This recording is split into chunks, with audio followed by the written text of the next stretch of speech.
بسم الله الرحمن الرحیم. خسر رحمان تاسو ته مخاطب یم د باجوړ سره تعلق لرم. ژوند په پیښور کې کوم باندې د باجوړ کې د ماروسی میاګان یو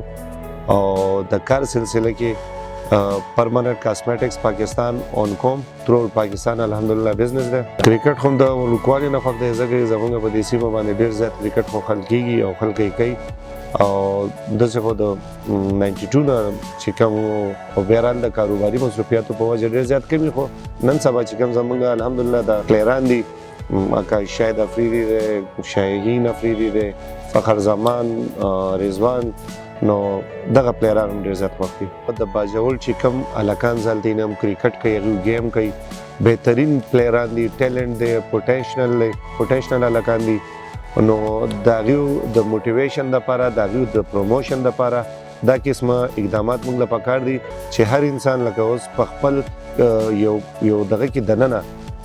دایره کار کې دننه موږ څه ایفرټ موږ نه کیدی شي د دې یوازې د باجوړ قبایل نه لکه داسې کوم عمومي ایجنسي د زموږ شمالي وزیرستان دی، جنوبي وزیرستان دی، یا د دې نه علاوه چې څونه ایجنسیانې دي زموږ هغلته ډېر زیات هیډن ټیلنټ پروت دی. نو د هغې د پروموشن دپاره موږ له دا قسمه سټیپس اخیستل پکار دی چې موږ د خپل کم نوی کول دی کم از کم دا موږ په ښه طریقه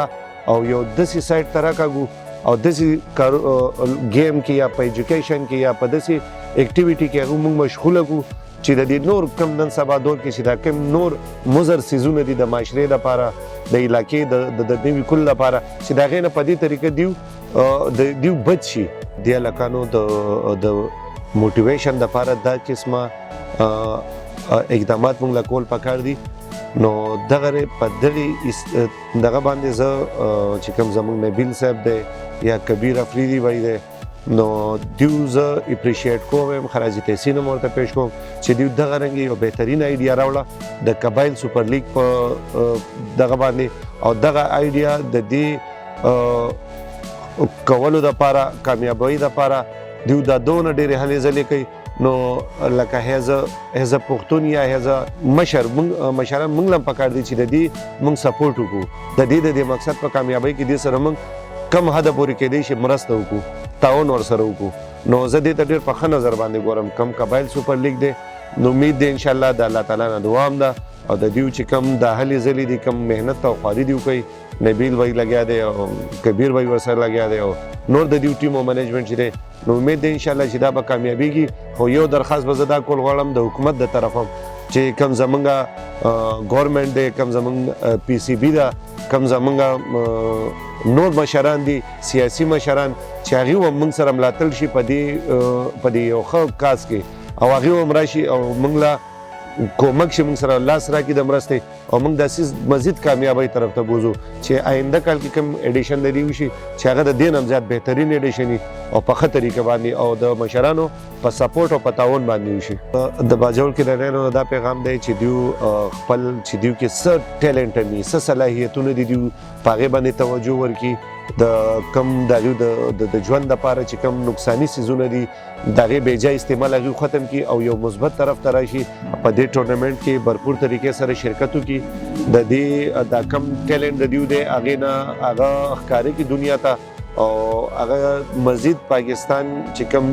سطح باندې لیګز کېږي نو غواړو دا چې هغوی دونه خواري وکړي چې هغه لیګز ته لاړ شي، پروموټ شي او هغه لیګز ته ورسي. نو دا پیغام دی چې په خپل گیم باندې په خپل دغه باندې ټیلنټ باندې توجه مزید ورکړي، زیاته کړي. انشاءالله ان قریب به ځو او اوس به د دې ټورنمنټ په حوالې سره او د ټیم سلیکشن او د ټرایلز چې کوم به موږ کوو هلکان به سلیکټ کوو هغې حوالې سره به انشاءالله ان قریب ځو. هلته به موږ پریس کانفرنسز وغیره شو، د میډیا په تھرو د سوشل میډیا په تھرو به هلته موږ خپل اکټیویټي کوو او د اف ام په تھرو چې کوم زموږ هلته مرګري دي نو هغوی نه به انشاءالله موږ بھرپور د تعاون تم هم کوو او هغې سره ملاقاتونه هم کوو. نو ان قریب انشاءالله باجوړ ته تګ دی. زموږ د باجوړ چې کوم فرانچایز دی د هغې نوم باجوړ ننګیالي دي. زه د هغې اونر یم، هیز اونر به انشاءالله زه کوشش کوم چې هر یو میچ په سټیډیم کې په خپل وګورم، د هلکانو ټیلنټ وګورم. زه پرمننټ کاسمیټکس پاکستان هم اونر کوم اون کوم او دې سره چې سم زموږ په ټیم لکه مین اف د میچ شو یا مختلف صحیح انعامات نو انشاءالله پرمننٹ کاسمیټکس پاکستان باغه سپانسر کوي.